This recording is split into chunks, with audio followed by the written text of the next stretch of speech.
தம்பி வணக்கம்மா. வணக்கண்ணே. 2026ல உங்களுடைய ஆதரவு யாருக்குமா? கண்டிப்பா டிவிக்கு தான், தமிழக வெற்றி கழகம். என்னோட ஆதரவு வந்து விஜய்க்கு தானா. விஜய் தான் போடுவேன். விஜய் தான் போடுங்க. என்னோட ஆதரவு வந்து என்டிகேக்கு தானா. என்டிகேக்கா? ஆமாம். என்னோட ஆதரவு வந்து பார்த்தீங்கன்னா விஜய்க்கு தான். டிவிக்கே விஜய். டிவிக்கே விஜய். புதுசாக யாராச்சும் ஒருத்தர் வரணும். விஜய்க்கு தான். விஜய்க்கு தான். விஜய்க்கு தான். என்னோட ஆதரவு கண்டிப்பா விஜய் தானே. தமிழக வெற்றி கழகம். எதனால? இல்லை ஒரு நம்மளுக்கு பிடி அப்போலேருந்து நம்ம ரசிகர். இப்போ அந்த கட்சியில் நல்ல நல்ல விஷயம், அந்த பெண்கள் பாதுகாப்பு எல்லாமே கொஞ்சம் நல்லது நடந்து வருது. அவங்க ஆட்சி இல்லாத போதே அவங்க நல்லது பண்ணிட்டு இருக்காங்க. மக்களோட மக்களாக கலந்து எல்லாம் சோசியமாக பழகுறாங்க. நம்ம அதனால பிடிச்சி நம்ம தமிழக வெற்றி கழகத்துக்கு போகிறோம். அவங்க வந்தால் பெண்களுக்கு நல்ல ஒரு பாதுகாப்பு இருக்கும்னு நம்ம நினைக்கிறோம். வேற ஒன்றும் கிடையாது. இல்லை, அவங்க மேலே நிறைய அலிகேஷன் இருக்கு. இல்லை, அதெல்லாம் பாதி ஃபேக்கு தான். அது எல்லாமே உண்மை கிடையாது. அது முழுக்க முழுக்க மேலே திணிக்கப்பட்ட இதுதான். அது அந்த மாதிரி நாங்கள் எதுவும் ஏற்றுக்கல. எங்களுக்கு எப்பவுமே டிவிக்கே தான். சரி, ஓகே. இந்த 5 வருஷத்துல உதயநிதி ஸ்டாலினோட தொகுதி இது. இந்த 5 வருஷத்துல அவங்களுடைய செயல்பாடுகள் எப்படி இருக்கு? இல்லை, பிடிக்கல சார். ஏன்னா பெண்கள் ரொம்ப இது படுறாங்க. இந்த இப்போ ரீசெண்டாக கூட தூத்துக்குடியில் அந்த வெளியே இருக்க போன அந்த பெண்ணை ரேப் பண்ணி வெட்டி தூக்கி போட்டாங்க. அதெல்லாம் ரொம்ப கொடுமை. அந்த மாதிரி கொடுமை யாருக்கும் எதிரிக்கும் வரக்கூடாது. அதெல்லாம் ரொம்ப கொடுமை. அது இன்னி வரைக்கும் அவங்க பிடிக்கவே இல்லை. ஒருத்தர் யாருன்னு பேர் கூட அறிவிக்கல. போலீஸ் ஸ்டேஷனில் கம்ப்ளைண்ட் கொடுக்க போனால் அவங்க பொண்ணு எவ்வளோ இழுத்து ஓடி இருப்பாங்கன்றாங்க. அதெல்லாம் ரொம்ப தப்பு. அதனால நம்மளுக்கு பிடிக்கல. அது ரொம்ப தப்பு. அந்த மாதிரிலாம் பண்ணக்கூடாது. சரி, விஜய் வந்தாருன்னா இதெல்லாம் சரியாகும்னு நினைக்கிறீங்களா? நினைக்கிறவங்க நம்பிக்கை இருக்கு. கண்டிப்பா மாற்றம் வரும். கண்டிப்பா வரும். உங்களுடைய ஆதரவு கண்டிப்பா டிவிக்கு விஜய் தான் போடுங்க. இந்த தொகுதி வந்து உதயநிதி ஸ்டாலினோட தொகுதி, சேப்பாக்கம் தொகுதி. ஆமாம் சார். அவருடைய செயல்பாடுகள் 5 வருஷத்துல எப்படின்னு இருந்துச்சு? எதுவும் சரியில்லை சார். எதுவுமே சரி கிடையாது. புதுசாக என்ன வந்தால் நல்லா இருக்குன்ட்டு பார்க்குறோம். புதுசா யாருன்னா வந்தா நல்லா இருக்கும். அப்போ 2026ல உங்களுடைய ஆதரவு? கண்டிப்பாக விஜய் தான் போடும். எல்லாரும் விஜய் தான் போடும். நாங்கள் ஆட்டோ ஸ்டாண்டு எல்லாரும் விஜய் தான் போடும். சார், இங்க நிறைய பேர் உதயநிதி தான் மறுபடியும் வரணும்னு சொல்றாங்க. சொல்கிறவங்க சொல்லி தான் இருப்பாங்க. நம்மளுக்கு புதுசாக நான் வந்தால் நல்லா இருக்கும். என்ன எதிர்பார்க்குறீங்க? எல்லாமே பண்ணுறேன்னு சொல்கிறாரு. அதுதான். இல்லை, இவங்க கூட வரும்போது பண்றேன்னு சொன்னாங்களே. பண்ணலையே எதுவுமே. பண்ணுறேன்னு சொல்கிறாங்க, எதுவுமே பண்ணலையே. விஜய்க்கு தான்.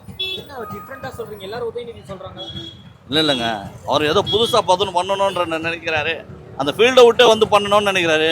கண்டிப்பாக ஏழை மக்களுக்கு இருக்கிற அக்கா தங்கச்சி அண்ணன் தம்பிங்க, இப்போ எனக்கும் அண்ணன் தான் அவர். கண்டிப்பாக எங்கள் தொழிலில் வந்து எதனா ஒரு மாற்றத்தை கொண்டு வந்து கண்டிப்பாக எதனா பண்ணுவாருன்ற ஒரு நம்பிக்கையில் தான் சொல்கிறோம். கண்டிப்பாக டிவிக்கே தான், 100% டிவிக்கே தான். இது சேப்பாக்கம் வந்து உதயநிதி நின்று ஜெயிச்ச தொகுதி. ஆமாம். மக்களுக்கு 5 வருஷத்துல என்னென்ன நன்மைகள் பண்ணியிருக்காருண்ணே? எனக்கு தெரிஞ்சு எதுவுமே இல்லைங்க. அதே வாடகை வண்டி தான், அதே பொழப்பு தான். ஏதாவது டிஃப்ரெண்ட்டாக பார்க்குறோம். விலைவாசி இதெல்லாம் எல்லாமே ஏறி போயிடுச்சு. எதுவுமே வாங்க முடியல, எங்களால் எதுவும் சமாளிக்க முடியல. கரண்ட் பில் 1க்கு 2, 3 ஆகிடுச்சு. கேஸு கிடைக்க மாட்டேது. எங்கள் பிள்ளைங்கள் நாங்கள் என்ன படிப்போம்? தரவான கல்வி கிடையாது. நாங்கள் ஃபீஸ் கட்ட முடியல. எங்கள் பிள்ளைங்களுக்கு அவ்வளோ அவசரப்பட்டு இருக்கோம். எங்களுக்கு கண்டிப்பாக ஒரு மாற்றம் வேணுன்றதுனால தான் நாங்கள் டிவிக்கு தேர்ந்தெடுக்கலான் இருக்கோம். விஜய்க்கு தானே? ஆமாம். ஏன், எதனால?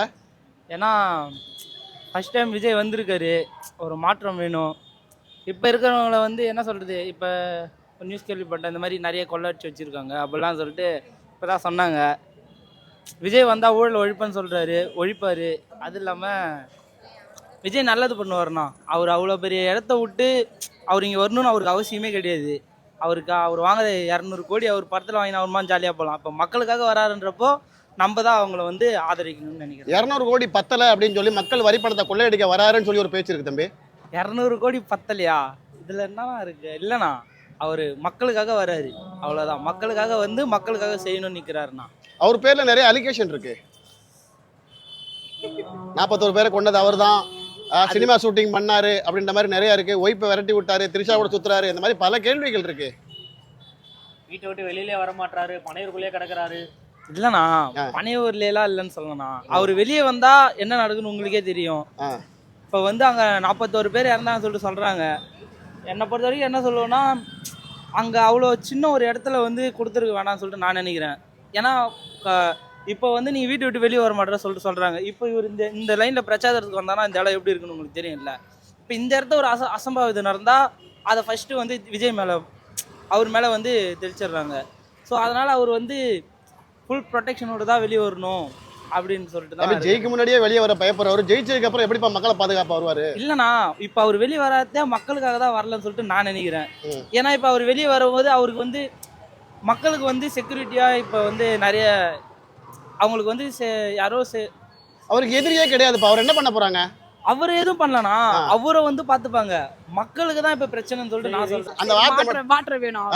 மாற்றம் வேணும் எங்களுக்கு. மாற்றம் வேணும். ஆமா. 2026ல உங்க ஆதரவு யாருக்குக்கா? விஜய்க்கு தான். ஆ? விஜய்க்கு தான். விஜய்க்கு தான். ஆமா. இப்ப இந்த தொகுதி வந்து உதயநிதியோட தொகுதி. ஆமா. 5 வருஷம் 5 வருஷம் அவங்களோட செயல்பாடு எப்படிக்கா இருந்துச்சு? அதெல்லாம் எனக்கு சொல்ல தெரியாதுங்க. சொல்ல தெரியல. எப்படி இல்ல சொன்ன நலத்திட்டங்கள்லாம் வந்துச்சா? நல்ல திட்டம் வந்துதான். அதுல ஒரு குறைய வச்சு தானே இது பண்ணாங்க. ஆ. ஃப்ரீ பஸ்ஸுன்னாங்க, ஒரு மதிப்பும் இல்லை. ஆ. எல்லாம் விலைவாசி ஏறி போச்சு. சரி, விஜய் வந்தா நல்லது நடக்கும்னு எதிர்பார்க்குறீங்களா? எதிர்பார்க்குறீங்க. ஆமா. இந்த 6 சிலிண்டர் சொன்னனால விஜய்க்கு ஓட்டு போடுவோன்றீங்களா? அப்படிலாம் கிடையாது. அவர் எதுவுமே கொடுக்கலாம் கூட பரவாயில்ல. சிலிண்டரை பற்றிலாம் கிடையாது. இல்லைக்கா, அவர் மேல நிறைய குறைகள் இருக்க. எல்லாரும் மேலே தான் இருக்குது. அதுக்கு என்ன பண்ணுறது? அவர் மேலே மட்டும் தான் சொன்னாங்க. எப்படி சேப்பாக்கம் தொகுதி, இந்த தொகுதி வந்து துணை முதலமைச்சர் உதயநிதி ஸ்டாலினோட தொகுதி. போன முறை அவர் தான் நின்று துணை முதல்வர் ஆனாப்ல. தொகுதிக்கு என்னென்ன பண்ணியிருக்காப்ல? ரொம்ப நல்லது பண்ணிக்கிறாருப்பா. நிறைய நல்லது பண்ணிக்கிறாரு. அவரே திருப்பி வந்தாலும் எங்களுக்கு ரொம்ப சந்தோஷம். இல்லை, இந்த முறையும் அவர் தான் நிற்கிறாரு அப்படிங்களா? நின்று அவர் தான் வருவார். ஏன்னா நிறைய பண்ணியிருக்காரு. அயோத்திக்குப்ப சைடு, இந்த ஏரியா, எங்கள் 120 எல்லா வட்டமும் அவருது நல்லா பண்ணிக்கிறாரு. ஒரு குறைன்னு சொல்லி போய் சொன்னோம்னா அதுக்கு மதித்து மற்ற ஆளுகிட்ட சொல்லி செய்ய சொல்கிறாரு.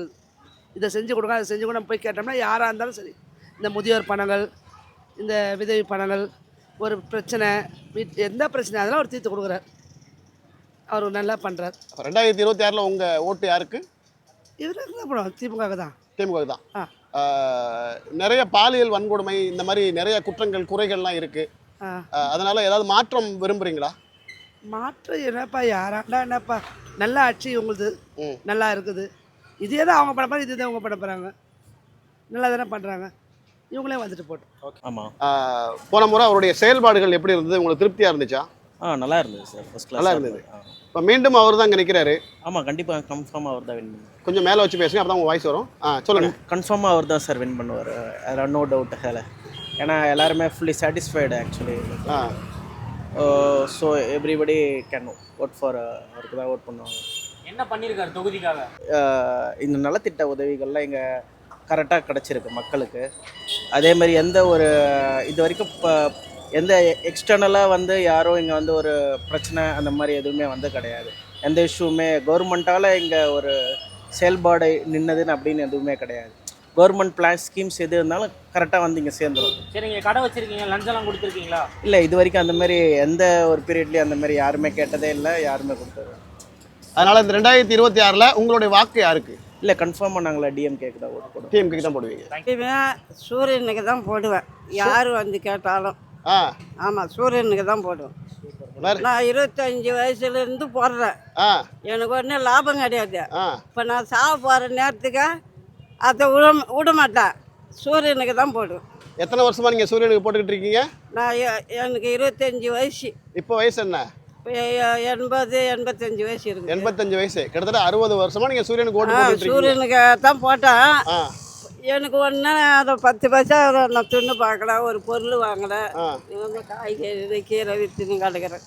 சரி, அவ்வளோதான். ஏதாவது நிவாரண தொகை கொடுக்குறாங்களா வருஷம் ஒரு மாதம்? அது 1000 ரூபாய். அப்போ 2200 கொடுக்குறாங்க. 2200 கொடுக்குறாங்க மாதம். ஆமாம், அது கொடுக்குறாங்க. Okay, thank you. என்னோட ஆதரவு வந்து என்டிகேக்கு தானா. என்டிகேக்கா? ஆமாண்ணா, என்டிகே தான். எதனாலனா அவர் நல்லா பண்ணுவாருன்ற நம்பிக்கை இருக்குண்ணா. அவர் அப்படி பேசுகிறாரு. எல்லாரும் வந்து என்ன சொல்கிறாங்கன்னா, அவர் பேசுறது மட்டும்தான், ஆனால் வரமாட்டார், செய்ய மாட்டார், இப்படியே சொல்லிட்டு இருந்தால் அவர் வராமல் தான் போவார். இப்போது விஜய் கூட தான் வந்தார். இப்போ அவரை எப்படி எல்லாருமே ஆதரிக்கிறாங்க, அந்த மாதிரி என்டிகேவும் எல்லாருமே ஆதரிச்சா கண்டிப்பாக என்டிகே சீமான் அவர்களும் வருவார். நீங்கள் அவர் ஆதரிக்க மாட்டேங்கிறீங்க, அது எதுக்கு வேஸ்ட்டு, ஓட்டு வேஸ்ட், அவருக்கு போட ஓட்டு வேஸ்ட்டு தானே அப்படின்ற மாதிரி எல்லாருமே பேசுகிறாங்க. அந்த மைண்ட் செட் வந்து ஃபஸ்ட்டு மாற்றிட்டாலே அவர் வருவார்ண்ணா. பண்ணுறாங்களோ இல்லையோ வந்தால் தான் தெரியும் நான் என்ன செய்வாங்கன்ட்டு. ஒருத்தருக்கு சான்ஸே தராமல் அவர் அப்படி பண்ண மாட்டார், இப்படி பண்ண மாட்டார், ஊழல் தான் பண்ணுவார், அப்படி வாயில் பேசுறதுக்கு மட்டும் தான் ஆக்கி அப்படிலாம் சொல்லக்கூடாது. நீங்கள் கொடுத்து பார்த்தா தான் தெரியும். யாருமே ஊழல் பண்ணாமலாம் கிடையாது. ஒரு சின்ன பிஸ்னஸ் பண்ணுறோன்னா நம்மளுக்கே வந்து ஒரு இன்கம் கொஞ்சம் அதிகமாக வந்ததுனாலே நம்ம அதுலேருந்து எவ்வளோ எடுக்கிறது தான் பார்ப்போம். யாருமே தப்பு பண்ணாமலாம் இருக்கவே மாட்டாங்கண்ணா. ஓகேவா? அதனால் கொஞ்சம் என்டிகேக்கு எல்லாருமே சப்போர்ட் பண்ணுங்க. சீமான் அவர்கள் வந்து ஒரு நாளைக்கு ஒரு பேச்சு பேசுகிறாரு அப்படின்ற ஒரு பேச்சு இருக்கு. அப்படிலாம் கிடையாதுண்ணா. அவர் கரெக்டாக தான் பேசுகிறாரு. அவர் என்ன தப்பாக பேசுகிறாரு சொல்லுங்கள்? மாற்றி பேசுகிறாரு. மாற்றிலாம் பேசலண்ணா. அவர் கரெக்டாக தான் பேசுகிறாரு. ஃபர்ஸ்ட் விஜய் ஆதரிச்சாரு, பிறகு வந்து எதிர்க்கிறாரு அப்படின்ற ஒரு கருத்து இருக்கு. அதை எப்படி பார்க்குறீங்க? அது ஃபஸ்ட்டு கட்சிக்கு வந்தப்ப ஆதரவு தெரிவிச்சாராம், இப்போவும் ஆதரவு தெரிவிக்கிறாரு தான். ஆனால் இப்போ வந்து அண்ணன் தம்பின்ற பாசம் அது தனியாக இருக்கும். கட்சின்னு வந்துட்டா நீங்கள் ஆப்போசிட்டாக பேசுனா அது வந்து ஆப்போசிட்டாக தானே பேசுவாங்க இவங்களும். அது அண்ணன் தம்பிலாம் கட்சியில் இருக்காதுல்ல.